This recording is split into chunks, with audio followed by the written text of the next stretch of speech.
श्री शिवाय नमस्तुभ्यम। हर हर महादेव। आप सभी का मेरे चैनल पर बहुत बहुत स्वागत है। भगवान शिव जिनकी पुनीत पवन शिव महापुराण की कथा संपूर्ण विश्व के कल्याण हेतु बैतूल मध्य प्रदेश से आयोजित हो रही है। श्री ताप्ती माँ शिव महापुराण की कथा के आज विराम दिवस की कथा की विशेष जानकारी तथा उपाय इस प्रकार हैं। कथा की पहली जानकारी में गुरुजी ने बताया, जब इन नेत्रों को हम सही जगह पर लगाएंगे तो देने वाला भी कभी खाली हाथ हमें नहीं भेजेगा। किसी लड़की को नैन लगा दिया तो मोहल्ले वाले ने खूब दिया। यदि हम अपने नेत्र भोलेनाथ को लगा देंगे तो भोलेनाथ दोनों हाथ फैलाकर हमें देंगे। आगे गुरुजी ने बताया, शंकर जी को जो भी चीज़ चढ़ाया जाता है वह श्रेष्ठ चढ़ाया जाता है। एक बेलपत्र भी चढ़ती है तो वह कटी फटी ना हो। चावल का एकमात्र दाना भी चढ़ाए तो वह भी टूटा ना हो। नारियल भी खड़ा ही चढ़ाया जाता है। उज्जैन के ऋण मुक्तेश्वर मंदिर में लिखा हुआ है कि भगवान शिव की शिव महापुराण की कथा को सुनने वाला, भगवान का भजन करने वाले की केवल 7 ही पीढ़ी नहीं बल्कि 71 पीढ़ी तक तर जाती है। रुद्राक्ष महोत्सव की जानकारी देते हुए गुरुजी ने कहा, 16 से 22 फरवरी कुबेरेश्वर धाम जहां कंकर शंकर हैं, ऐसी पुण्यमयी पवित्र भूमि पर रुद्राक्ष महोत्सव रहेगा। पूरा प्रयास किया जा रहा है कि आप सभी को रुद्राक्ष मिल जाए। आगे सभी से निवेदन करते हुए गुरुजी ने कहा, जैसे आप लोगों ने बैतूल में खूब सेवा किया, मालेगांव अगले कथा रहेगी तो ऐसा नंबर चलाएंगे जिससे आप जो रुद्राक्ष उत्सव हो उसमें आपको जो सेवा करने के लिए पधारेंगे उस नंबर पर अपना नाम लिख सकते हैं। 7 दिन वहाँ सेवा दिल से महादेव की करें, ये समझ कर कि कुबेरेश्वर धाम में कंकर शंकर का जो सुख है वह जीवन में आनंद देता है। जो कुबेरेश्वर धाम आता है बाबा उसे कभी खाली नहीं लौटाता है, झोली भरकर ही भेजता है। जिस बैग को आप लेकर कुबेरेश्वर धाम आते हैं 3 महीने के अंदर जो मांगा जाता है वह मिल जाता है। कथा में गुरुजी ने किरण दिलीप यादव जी का पत्र पढ़ा। उन्होंने लिखा था, शिव की महिमा का क्या बखान करूं। 19 फरवरी 2022 को उनके पति के पैरों में चोट लग गया था। उस समय उनके पति का शुगर लेवल 450 चल रहा था। इलाज दवा हुआ पर पैर ठीक न हुआ। शुगर के कारण पूरा पैर सड़ चुका था। डॉक्टरों ने बोल दिया था 3 दिन के अंदर पैर को काटना पड़ेगा। उनके पड़ोसी ने शिव महापुराण की कथा सुनी थी। उन्होंने बताया कि शिव जी पर जल चढ़ाकर, बेलपत्र चढ़ाकर उसका जल पति को पिलाओ।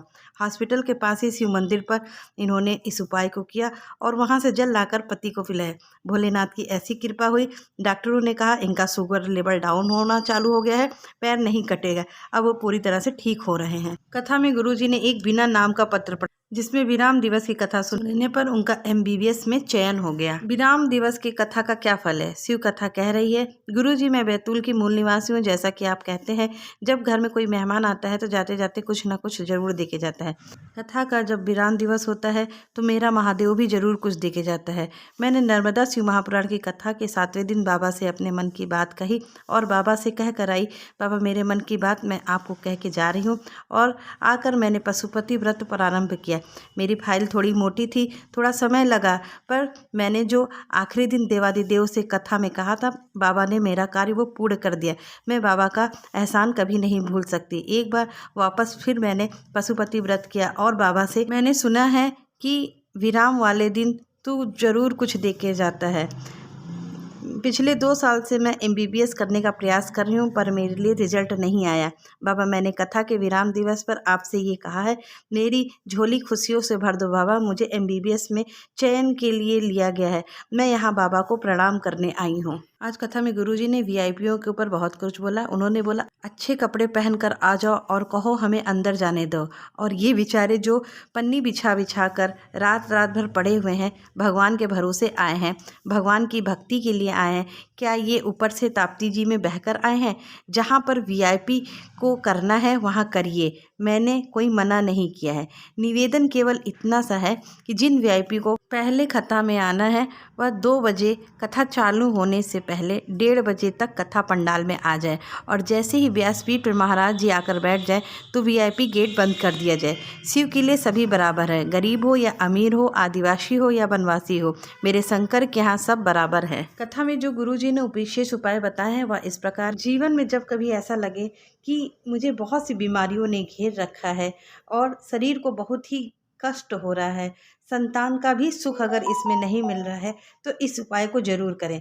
बेलपत्र की डंडी का मुख शिवलिंग की ओर रखें और पत्ती वाला मुख अशोक सुंदरी की ओर। जल चढ़ाते समय गणेश जी से शुरू करके अशोक सुंदरी पर, अशोक सुंदरी से कार्तिजी जी को जल चढ़ाते हुए महादेव को जल चढ़ाते हैं। इसे ओम बिंदु जल कहते हैं, इसे हरिओम जल भी कहते हैं।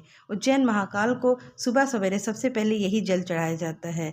इसे हरिओम जल भी कहते हैं या रोग निवारण के लिए किया जाता है। तो ये रही कथा की विशेष जानकारी तथा उपाय। मिलते हैं अगली वीडियो में, तब तक के लिए श्री शिवाय नमस्तुभ्यं।